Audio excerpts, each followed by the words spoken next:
मुझे इस तरह के इंस्टीट्यूट में आप लोगों के सामने बोलने का मौका मिला।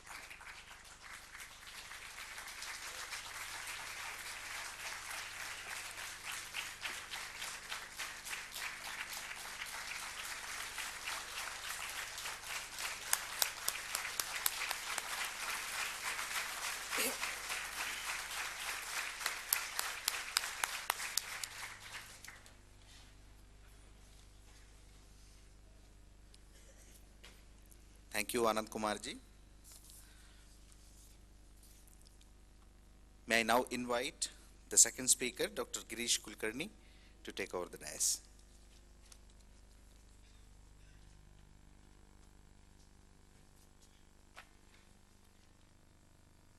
इतना बढ़िया हम सब लोग सुन रहे थे तो मैंने डॉक्टर किशोर जी को कहा कि मेरा वक्त आनंद कुमार जी को ही दे दीजिएगा, पर उन्होंने मेरी बात मानी नहीं। First of all I would like to thank Akhil Bharatiya Vidyarthi Parishad and all the organizers of this event, Think India. Really, it's a need of time, it's a need of nation, and ABVP has taken initiative, and I would like to appreciate first of all. Also, I'm thankful to organizers for calling me here and giving me an opportunity to talk to you. मैं झट से एक 5 minute का 10 minute का presentation है वो आपके सामने रखता हूँ ताकि आपको स्नेहालय के काम के बारे में एक जानकारी मिल जाए। स्नेहालय की शुरुआत जो है 1989 में हुई है। जैसा कि आप जानते हैं कि स्वामी विवेकानंद और महात्मा गांधी इन दोनों का काफ़ी प्रभाव स्नेहालय के सारे कार्यकर्ताओं पर और मुझ पर रहा। साथ में मैं बताना चाहूँगा कि मैं अखिल भारतीय विद्यार्थी परिषद का कार्यकर्ता रहा हूँ और परिषद के एक संस्थापक स्वर्गीय प्रोफेसर यशवंतराव जी केळकर, इनका मुझे सहवास इनके साथ रहने का और उनसे उनकी बातें सुनने का अवसर मुझे मिला। इस बात को भी मैं ये सारे काम का श्रेय अर्पित करता हूँ। स्नेहालय टिपिकल एनजीओ नहीं है, इसके लिए आज भी हमारी संस्था में डबल वॉलेंटियर्स है और एम्प्लॉयज़ जहाँ ज़रूरत पड़ती है वहीं है। ज़्यादातर 60% से ज़्यादा काम जो है वॉलेंटियर्स करते हैं। इस काम की शुरुआत कैसे हुई? मेरा जो अहमदनगर शहर है वो आप जानते हैं कि 550 साल पुराना शहर है और हमारे शहर में लगभग 60,000 से ज़्यादा फौज है। जहाँ फौज होती है वहाँ रेड लाइट एरिया आ ही जाता है। और बचपन से मैं क्लास के लिए आया जाया करता था। मैं देखता था, मैं 8वीं के क्लास में हूँ, मैं साइंस मैथमेटिक्स इंग्लिश क्लास पढ़ने को जा रहा हूँ। मेरी उम्र की लड़की वहाँ पे उसको खड़ा किया गया और वो कस्टमर्स को ढूंढ रही है। उसके बाद कुछ मित्र थे वहाँ के, वहाँ से जो आते थे क्लास को, हमको घर नहीं ले जाते थे, उनको शर्म लगती थी। पर एक बार जब जाना हुआ तब देखा कि 14 साल की लड़की धंधा कर रही है, 40 साल की औरत धंधा कर रही है, 70 साल की बुढ़ी चाय के कप पे धंधा कर रही है। और मन में सवाल आया कि इस जगह पे अगर मेरी माँ बहन या कोई मेरा अपने परिवार की व्यक्ति हो तो मुझे क्या लगेगा। तो इस बात ने काफ़ी एक अनरेस्ट मन में भर दी और उस सोच ने कुछ सालों बाद इस स्नेहालय को जन्म दिया। एक इंसिडेंट मैंने लिखा है। एक बार ये भी देखा मैंने कि एक बच्ची को लाया गया था, उसको धंधा नहीं करना था, तो किस बुरे ढंग से उसके साथ सलूक किया जा रहा था। उसके जेनिटल्स में मिर्ची भरते थे, पानी के पास जाती थी तो लाथों से मारते थे। इस पूरे धंधे का अपने हिंदुस्तान में नहीं पूरे दुनिया में पूरा क्रिमिनलाइजेशन हुआ है और अपने देश में सारे क्रिमिनलाइजेशन को पॉलिटिकल शेल्टर मिलता है, आप जानते हैं। खैर वो बड़ा सब्जेक्ट है, पर मैं बताना चाहूँगा कि Department of Women and Child Development of Government of India, it states that there are 3 million women and children in this flesh trade.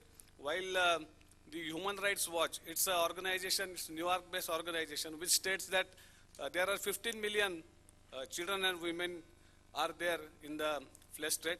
And UNIFEM, which is a women's organization of UNO, it states that every year 1.5 lakh women and children, Indian children, they are sold in this flesh trade globally, not in India, and they are talking about the globally. ये जो काम है नगर के red light areas में शुरू हुआ। पहले औरतों के साथ काम करने का सोचा, पर उनकी दिक्कतें जो उनको लगती थी, हमको लगती थे, उनके जो प्रश्न है वो उनको नहीं लगते थे।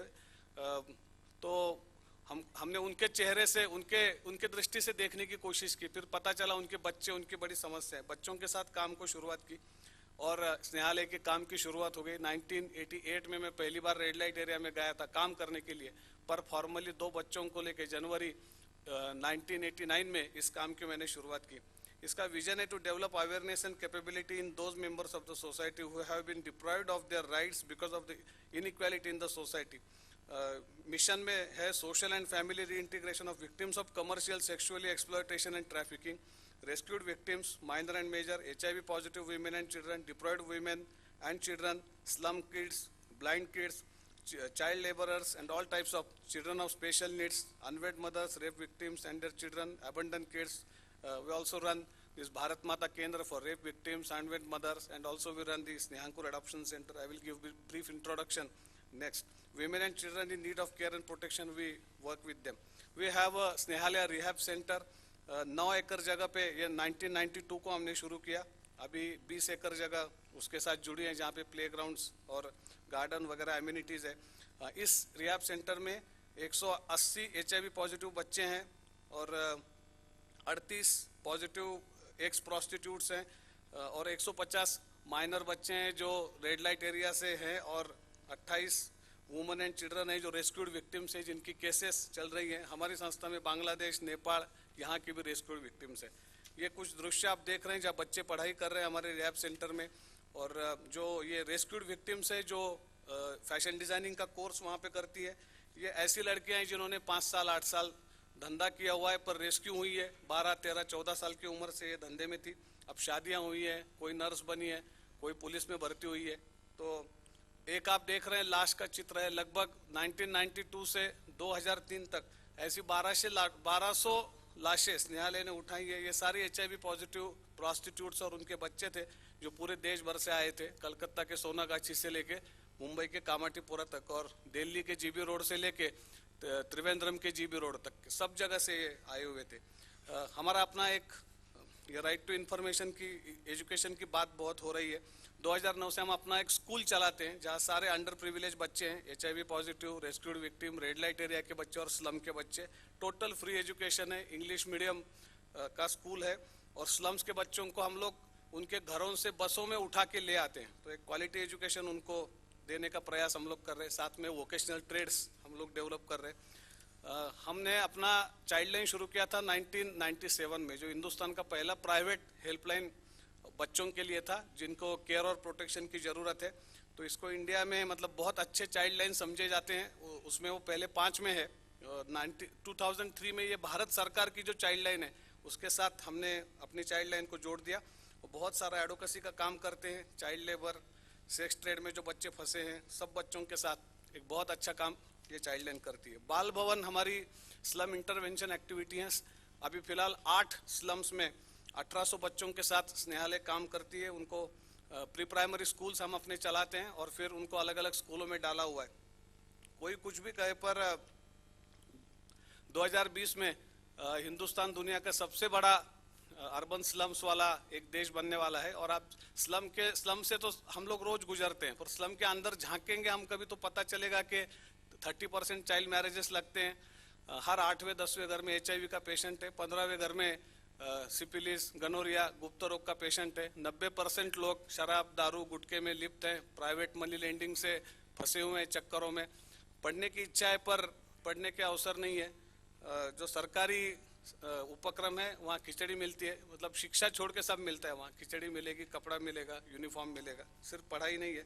और वहाँ पे अगर हम लोग काम नहीं करेंगे तो वहीं से क्रिमिनल आ रहे हैं, वहीं से चाइल्ड लेबर आ रहे हैं, वहीं से डांस बार में डांस करने के लिए लड़कियाँ आ रही है। तो स्लम इंटरवेंशन करना चाहिए। जैसा आदर्श गांव की एक मूवमेंट है उस प्रकार से आदर्श स्लम की मूवमेंट हम लोग चलाते हैं। अभी 2 साल में ही एक संजय नगर स्लम है जहाँ 10 साल से काम कर रहे हैं, वहाँ उसको हम लोग एक आदर्श स्लम बनाने के चक्कर में और बहुत अच्छा काम वहाँ पे हुआ है।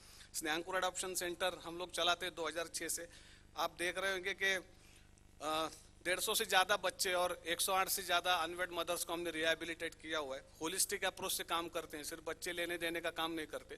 तो हमारे पास जो माँ बच्चा लेके आती है वो दोबारा अगले साल एक और बच्चा लेके हमारे यहाँ आती नहीं, वो वोकेशनल ट्रेनिंग लेती है। उसके लिए वोकेशनल ट्रेनिंग का इंतजाम है। फिर शादियाँ भी उनकी लगाई जाती है। हमारे ज़िले में जो बच्चों के मृत्यु होते थे उसको हमने बहुत कम किया है।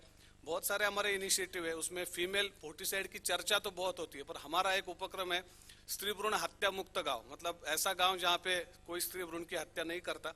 तो कुछ तहसील है जहां लगभग 710 के करीब संख्या आई है, जैसा श्रीगोंदा तहसील है। आप सब लोग शिरडी तो आते हैं, तो शिरडी जिस राहता तहसील में आता है वो सबसे एक खराब एरिया समझा जाता है फीमेल फोर्टिसाइड के लिए।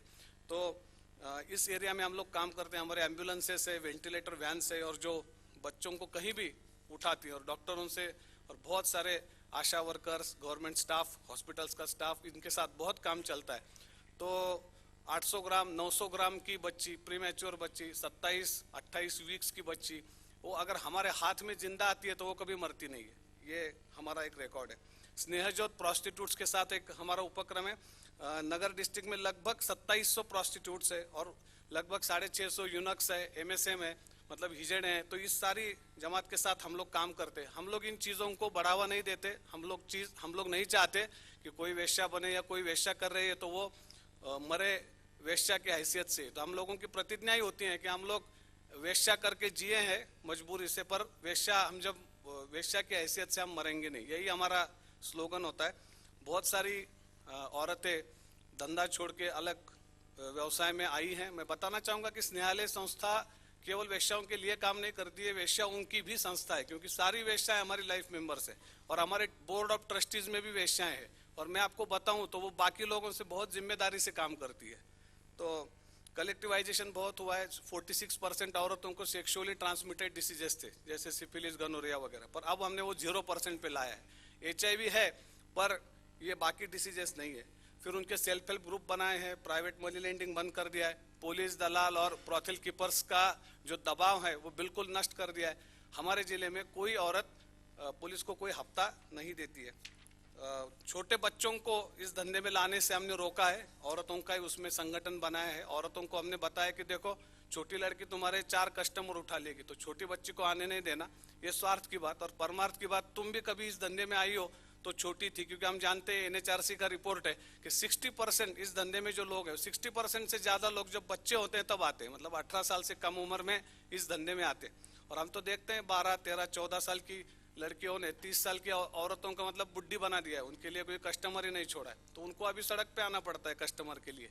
तो ये जो है, इसके खिलाफ उन्हीं औरतों को संगठित करके उनका ही इस्तेमाल हमने किया है। तो ये हमारी जो इंटरवेंशन प्रोसेस है